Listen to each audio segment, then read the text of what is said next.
Hello and welcome to A Picture in 1,000 Words. I'm Michael Fiedler. This is another chapter 2 on my first Picture in 1,000 Words, which was Look Beneath the Surface, which is an episode that I encourage you to go take a second look at if you haven't already. I kind of shudder as much as I smile when I look back at it. It was my first one, so there was lots of like PowerPoint tutelage in there that I'm not sure anybody cares about. But the metaphor is really important to me, and the iceberg metaphor is sort of shows up not only in my life but everybody else's, and it's why I choose it on the background to my YouTube channel, which you can subscribe to if you're curious to see more from me. But the iceberg metaphor is a really important one, and it continues to pop up in my mind off and on. And when I did the first look beneath the surface, it was more about seeing another person or even yourself and having appreciation for the layers that kind of go into that self and knowing that there's a lot more than just what meets the eye. And that still remains true, but in this presentation, I want to kind of think more in terms of working time into the equation. And what I mean by that is, what are the, not necessarily the data points that lead up to, that are beneath the surface that sort of like ultimately lead to an outcome that everybody can see, but how those data points are accumulated over potentially a long period of time. So not like colors in the crayon box, but how many crayon boxes, or how old is the crayon box? And so this is what I think are some dimensions of what goes beneath the surface and what ultimately leads to performance, which I obviously have up top there. And what I want to kind of do to approach this is sort of think about where I am today on October, what is it, 4th, because I just watched a soccer game between Real Madrid and Levante, which was a 2-0 final, so Real Madrid won 2-0. But the game itself was not that convincing, and Karim Benzema scored a goal very much at the end to make it 2-0, was won for most of the game, and Levante was on the door for most of that game, so it could have easily been a different one. So the performance, what you see on the surface, 2-0, is a bit misleading, and it's not actually what went into that. And there are all these things beneath the surface, like practice, motivation, experience, and support, that all play a role in that final outcome. And I want to kind of start at the bottom, which is support, which I think makes sense. Support is foundational. It's something that we need, that we can't. It's defined by what we're not, and so it ultimately comes from a third party, ideally. And what support is in play is something that's really far from the final performance and really far from people's minds in the final performance, but it's absolutely foundational.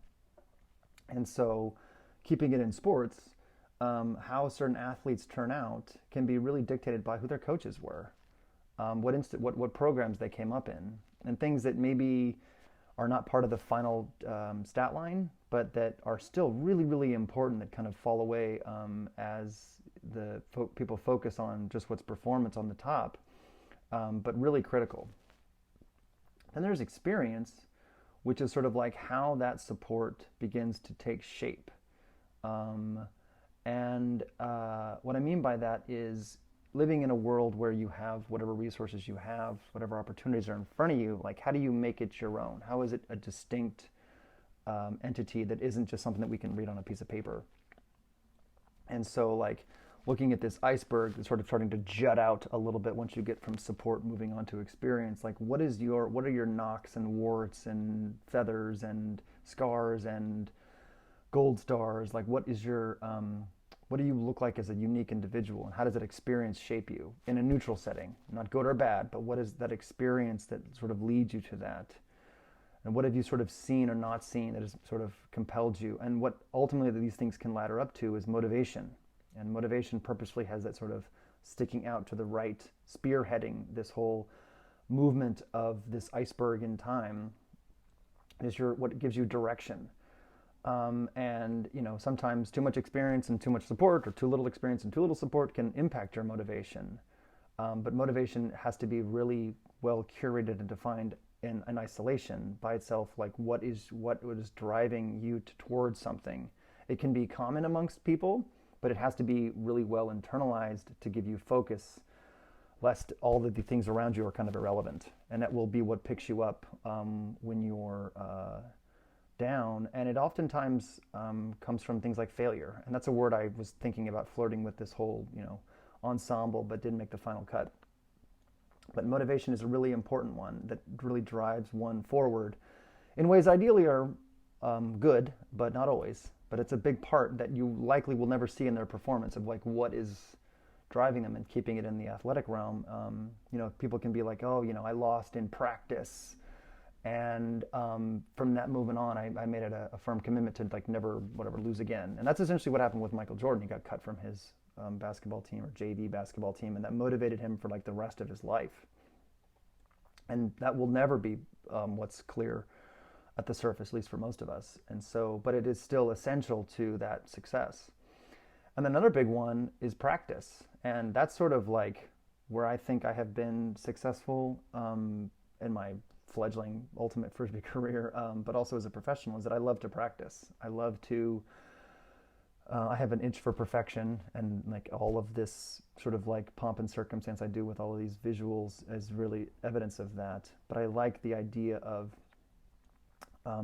repeat and repeat and repeat and repeat to kind of get to that crystalline focus, precision, execution. Like practice is a big part of it, and it's actually one of the reasons why I chose practice, not just the word, but where it was placed under performance. It's very close to performance, and how you practice is a big part of how you perform.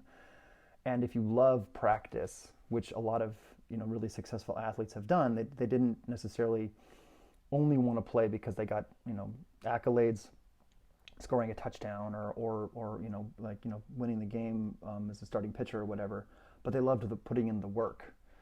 And that's where you see really separation between those who succeed and those who are challenged and maybe can do well, but then they kind of fizzle out because they don't have the wherewithal to keep going back day in and day out. And I did. I loved, I like making slides. I liked, throwing a frisbee around. I liked just drilling and sort of like it more speaks to my quest for perfection and optimization, which can be its own loose animal.